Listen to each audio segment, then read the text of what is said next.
अस्सलाम वालेकुम। मैं राष्ट्रीय उलमा काउंसिल महाराष्ट्र प्रेसिडेंट जनाब आसिफ कुरैशी के नेतृत्व से Fatima Tarwala women's wing Maharashtra president. अभी रिसेंटली रक्षाबंधन के दूसरे ही दिन दिल्ली में एक रेप केस हुआ।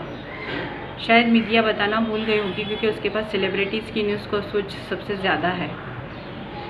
उस बच्ची की उम्र महज 11 साल थी और उस दरिंदे की, उस वैशी की उम्र 33 साल थी और उस पर ऑलरेडी 3 केसेस चल रहे हैं जिसमें से एक मर्डरर है। ऐसे आरोपी खुलेआम बेल लेकर इसीलिए घूमते हैं ताकि ये और क्राइम कर सके और इसे आज़ादी इसीलिए शायद मिलती है।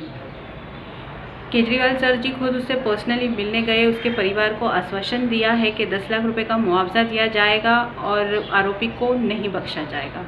सर, मैं तो ये कहती हूँ कि आरोपी को बख्शना ही नहीं है सर, उसको कड़ी से कड़ी सज़ा देनी है और सज़ा दिलवाने के लिए 6 साल नहीं चाहिए, शायद 6 साल 7 साल निकल जाएंगे और उसको सज़ा तब जाकर कहीं मिलेगी।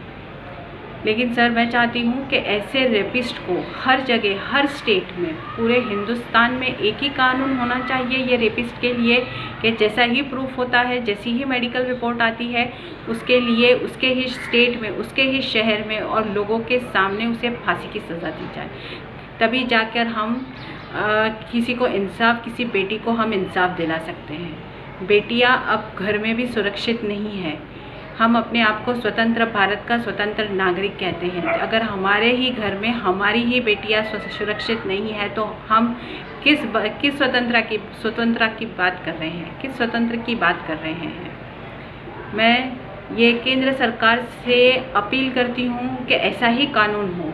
हमें कोई फिल्मी स्टाइल से एनकाउंटर नहीं चाहिए, हमें सिर्फ़ और सिर्फ रेपिस्ट की एक ही सज़ा होनी चाहिए, उसके ही स्टेट में, उसके ही शहर में और लोगों के सामने सरेआम उसे फांसी की सज़ा दी जाए, ताकि दूसरे वैश्य दरिंदों को ये करना तो दूर, सिर्फ सोच में भी अगर आ जाए ना तो उसे ये पता होना चाहिए कि हिंदुस्तान में अब ऐसा कानून बना है और हम ऐसा कुछ नहीं कर सकते, तब जाकर हम हमारी घर की बेटियों को बचा सकेंगे। हम इन बच्चों से उसका बचपन छीन रहे हैं। अगर बच्ची, अब हम कहते हैं कि बच्चे कपड़े ऐसे पहनते हैं इसलिए ऐसा होता है, लेट नाइट बाहर रहते हैं इसलिए ऐसा होता है। अब ये बच्ची तो घर में ही थी। अभी जो डोंगरी पे जो रिसेंटली केस हुआ वो तो नीचे बच्ची खेल रही थी। क्या हम बच्चों से उसका बचपन छीन ले, ये बेटियों से उसका बचपन छीन ले? बेटी पढ़ाओ बेटी बढ़ाओ से अच्छा है कि हम बेटे पढ़ाएं, उसको सिखाएं कि बेटियों की इज्जत कैसे की जाती है।